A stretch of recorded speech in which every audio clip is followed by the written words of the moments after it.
Let's My Trend Twister.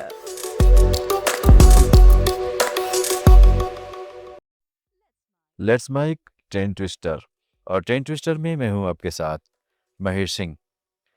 TMC सांसद अभिषेक बनर्जी का tax पर एक वीडियो काफी वायरल हो रहा है। उन्होंने टैक्स को समस्या बताते हुए इसे आम आदमी के जीवन भर का बोझ करार दिया है। Tax does not follow income, tax follows life.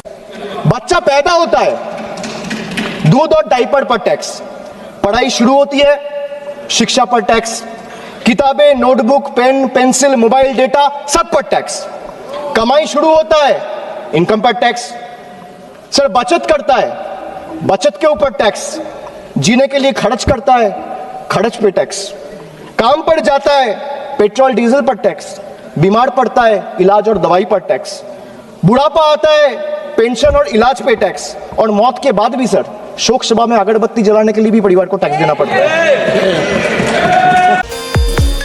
अफ्रीकी देश गुयाना की संसद में हिंदी की गूंज ने सबको चौंका दिया है। गुयाना सरकार में कृषि राज्य मंत्री विकास राम किसुन ने विपक्ष के एक सदस्य द्वारा उनके हिंदी ज्ञान पर दी गई चुनौती का शुद्ध हिंदी में ऐसा जवाब दिया कि पूरा संसद दंग रह गया। विपक्षी सांसद विष्णु पांडे ने उनकी भाषा पर सवाल उठाया था, लेकिन राम किशुन ने बिना कागज देखे बेबाकी से कहा कि वे जितनी बहस करना चाहें मैं बिना कागज के लिए करूंगा। यह वीडियो सोशल मीडिया पर तेजी से वायरल हो रहा है और गयाना में भारतीय उच्च आयोग ने भी इसे शेयर किया है। Permit me, sir, because he said I don't know a word of Hindi. I'm responding to him, the honorable member. And I'm saying here, permit me, sir, to say it in Hindi. माननीय अध्यक्ष महोदय, I will explain just now. आदरणीय सदस्य माननीय विष्णु पांडे, मैं अभी इसी वक्त उनको चुनौती देता हूं कि किसी भी स्तर पर किसी भी जगह पे जाकर के विषय वो तय करेंगे, विषय वो तय करेंगे। और मैं जितनी डिबेट में करना चाहते हैं, बहस करना चाहते हैं, वो तय करेंगे जी। और मैं जाकर के डिबेट करूंगा बिना कागज देख करके। I'll explain it now. I'll explain it now. Would you hold up? What I will say, sir, is that I'm challenging the honorable gentleman to come on any television he wants, any place he wishes, and to have a debate in Hindi language with me without not looking at a paper. And if he do so, he eats salts from the party he comes from. Lok Sabha में budget सत्र के दौरान सपा अध्यक्ष अखिलेश यादव ने नृपेंद्र मिश्रा पर निशाना साधा है। उन्होंने कहा है कि जिस नृपेंद्र मिश्रा ने अयोध्या में गोली चलवाई थी वही राम मंदिर निर्माण समिति के अध्यक्ष हैं। क्या बोले, फिर बोलना दोबारा? नहीं, आप बजट क्या बोले? नहीं, सभापति जी बोलिए। नहीं सभापति महोदय, नहीं जिन्होंने गोली चलाई वो आपका राम मंदिर बना रहे हैं। सभापति महोदय, जिन्होंने गोली चलवाई वो राम मंदिर बनवा रहे हैं। अगर कुछ पता ना हो तो जाकर के पूछ लेना, पता कर लेना। आधी अधूरी जानकारी के साथ मत आया करो यहाँ पर। राजस्थान के भीलवाड़ा जिले के शकरगढ़ राजकीय बालिका उच्च माध्यमिक विद्यालय में कक्षा 12वीं की छात्राओं के विदाई समारोह के दौरान छत पर सोया था बहनोई गाने पर टीचर्स ने भी ठुमके लगाए। वीडियो वायरल होने पर अभिभावक और स्थानीय लोग भड़क गए। शिक्षा विभाग ने हड़कंप मचने पर CBEO जहाजपुर शिखा राणा ने तुरंत जांच के आदेश दिए और जिम्मेदार शिक्षिकाओं को कारण बताओ नोटिस जारी किया गया। राज्यसभा सांसद नीरज डांगी ने संसद में बजट पर चर्चा के दौरान राजस्थान की पिछली गहलोत सरकार का जिक्र किया, जिसका वीडियो सोशल मीडिया पर वायरल हो रहा है। उन्होंने कहा है कि राजस्थान में भाजपा की सरकार होने के बावजूद विकास के लिए बजट में कोई घोषणा नहीं हुई, जबकि अशोक गहलोत सरकार के समय केंद्र से सहयोग न मिलने पर भी गहलोत ने अपने स्तर पर विकास कार्य करवाए। मैं कहना चाहूंगा कि बजट में जिस प्रकार से राज्यों को भी नजरअंदाज किया गया है वो भी गलत है। राजस्थान में तो इनकी खुद की भारतीय जनता पार्टी की सरकार है, फिर भी राजस्थान के विकास के लिए कोई महत्वपूर्ण घोषणाएं नहीं हुई हैं। वो समय था जब राजस्थान के अंदर कांग्रेस की सरकार थी, तो तत्कालीन मुख्यमंत्री अशोक गहलोत जी स्वयं अपने स्तर के ऊपर जो है वहां पर विकास का कार्य करवाते थे। राज्य को किसी तरह का कोई सहयोग नहीं मिलता था। हिमाचल प्रदेश के मुख्यमंत्री सुखविंदर सिंह सुक्खू ने मंडी के चाइल्ड केयर इंस्टीट्यूट से राजस्थान भ्रमण पर गए चिल्ड्रन ऑफ द स्टेट के बच्चों से वीडियो कॉल पर बातचीत की। सीएम ने बच्चों के ठहरने, खानपान और हवाई यात्रा के रोमांचक अनुभव के बारे में पूछा तथा परीक्षा की तैयारी पर ध्यान देने को प्रेरित किया। सीएम ने एक्स पर लिखा है कि बच्चों की परिपक्वता और आत्मविश्वास मन मोह लेने वाला है।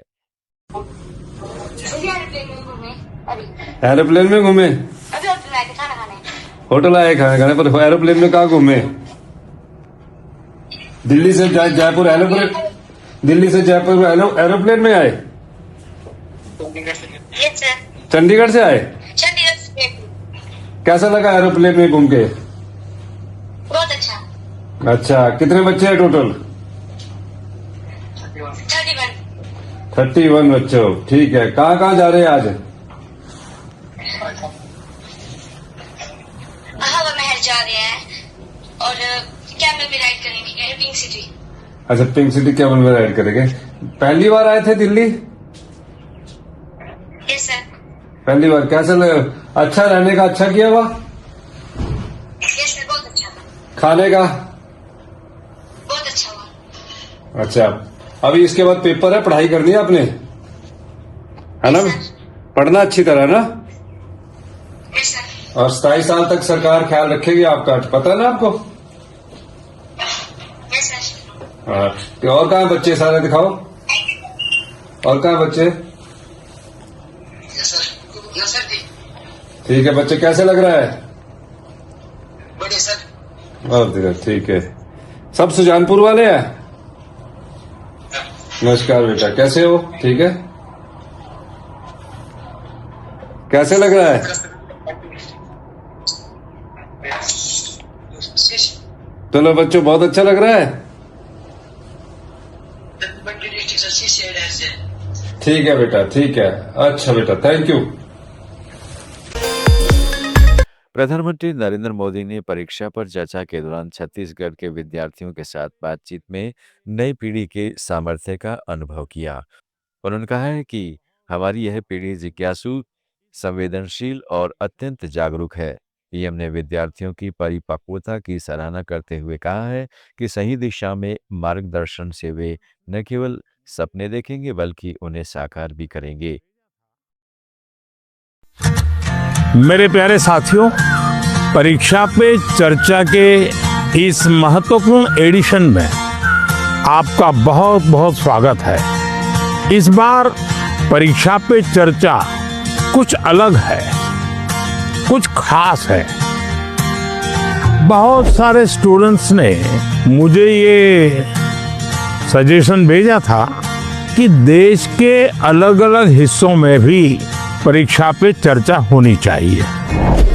तो इस बार मैंने देश के अलग अलग हिस्सों में भी स्टूडेंट के साथ बैठ करके परीक्षा पे चर्चा की।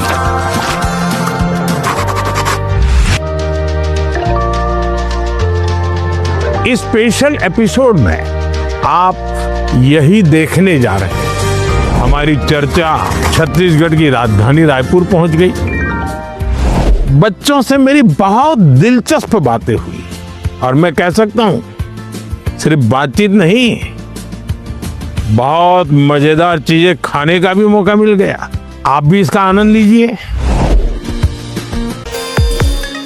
ट्रेन ट्विस्टर में आज इतना ही। जुड़े रहिएगा लेट्स माइक के साथ। आप सुन रहे थे let's mic more than radio. Follow कीजिए हमें हमारे सोशल मीडिया प्लेटफॉर्म्स पर।